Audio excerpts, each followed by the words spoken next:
భద్రాద్రి కొత్తగూడెం జిల్లా బూర్గంపాడు మండల పరిధిలోని లోతట్టు ప్రాంతాలైన సారపాక, సుందరయ్య నగర్, శ్రీరాంపురం, గాంధీనగర్, రాజీవ్ నగర్, చంద్రపుల్లారెడ్డి నగర్ తదితర ప్రాంతాలు ఎడతెరిపి లేకుండా కురుస్తున్న వర్షాలకు ఇళ్లు, రోడ్లు వర్షపు నీటితో జలమయమయ్యాయి.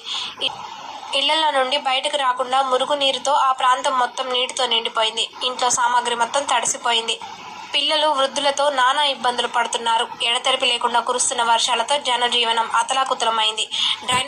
డ్రైనేజీ వ్యవస్థ లేకపోవడంతో వర్షం కారణంగా మురుగునీరు కూడా ఇల్లు, రోడ్లపై ప్రవహిస్తుందని నానా అవస్థలు పడుతున్నట్లు స్థానికులు తమ ఆవేదన వ్యక్తం చేశారు.